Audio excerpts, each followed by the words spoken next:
Assalamu alaikum ve rahmetullahi ve berekatuhu. Arkadaşlar birinci emde Xitay'ın aşağıdaki Mangnor Xitay emde. Bu bizni pek uzuvatkan nasi. Türkistan halkındaki vicdani, ahlaklık insanların uzuvatkan nasi. Xitay, aşağı Mangnor Xitay avak berip işlep aşağıda pul tep nemiş kildin pul köydürüldü adamında. Özbekistan'ın son pulunu köydürüp tamak tutaştırdı. Bu hakikaten bizni eğer derecede şu hakaret his kıldım. Üzüldüm. Xitayga bolgan qattiq kuchlik bir nefretim texmi ulg'aydi. Aniga bolgan o'chmanlik nefretim texmi kuchlanди. Endi shu bilan birga hamda bu O'zbekiston hukumati, Qirg'iziston, Tojikiston hukumatlari bu nima deb tushunyapti, nima deb tushundirdi. Bunu diplomatiya deb tushunamdi.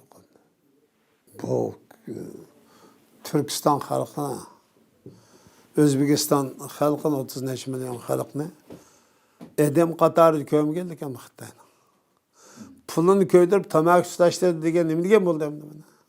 Bunu şu devlet rahberlerinden sorap bakılın nima degen bo'ladi endi? Siz qanday muomala qiling? Buni bir Özbek yoki bir Qirg'iz, bir Tojik, bir Qozoq qilgan bo'lsa qilib tonglar. Ajoyib üzüldüm endi.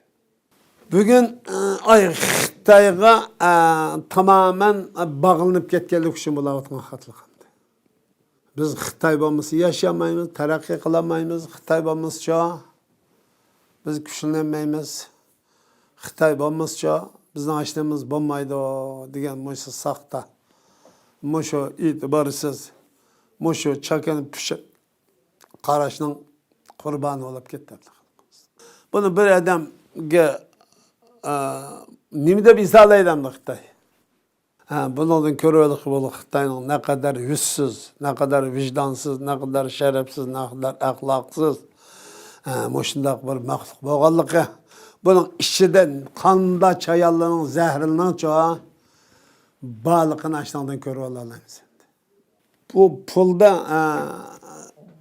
temsil etken şəxs suret kallası şu milletten çoğa umumi milletin iddisini, ahlakını, vicdanını, devletçilik karşını temsil edilen şəxs o. Onun köyde uğravatkallıqının özü şu milletten şu barlık kımmet karışlardan henne vasıq şu hücum kıygallık ve defseni kıygallıktan başka neyse emez ki bu. Ama bu halka muşunda kılıvaz cuğurup çıkıp namaş götürüp Xitayını boğap kim onu köz kılmasa sen Xitay demekini gemdi. Manıgay efsunumuzda için otkan tarif mağı.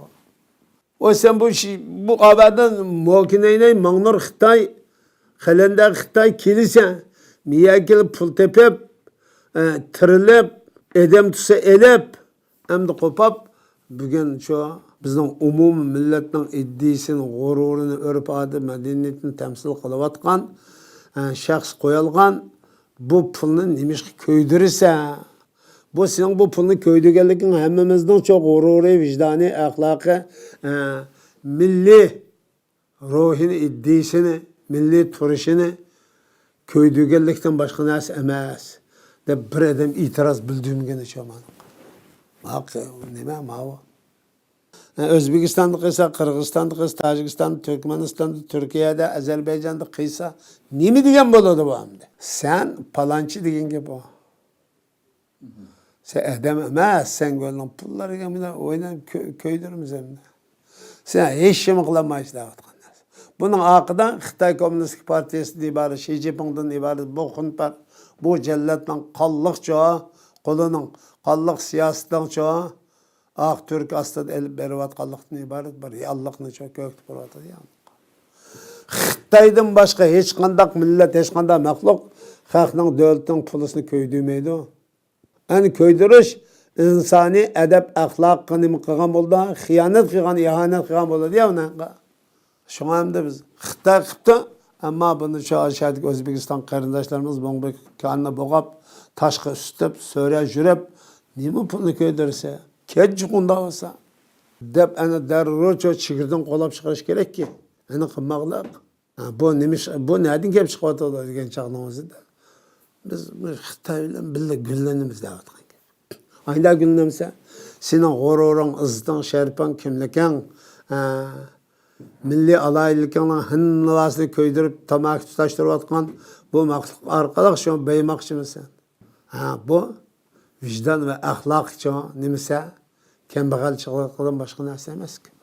Buning uchun biz mayli O'zbekiston, mayli Qozog'iston, Qirg'iziston, O'zbek, Uyg'ur bo'lishidan qat'iy nazar Xitoyning bunday jinoiy qilmishlariga shu eng kuchli g'azab nafratini bildirishimiz lozim. Qo'limizdan kelishi Xitoyni tanqid qilsak bo'ldi-ku yerda. Nimish qo'rqsiz Xitoydan? Hozirdan boshlab Xitoydan qo'rqsam buningdan keyin qanday qilsam-da? Şu bununla Özbekistan devlet rahberleri, Kazakistan ve Türkistan devlet rahberlerinin hemisi ortak bunda Xitayning ma qilmish ortak qarshi turishi, ortak nafratlanishi, bunda jinoyatchilik bayqalgan zaman darrov chigirtincha mangulik shirinmaslik qilib, endi surgun qilish lozim, davlat chegirasidan qo'g'lab chiqarish lozim demoqchi.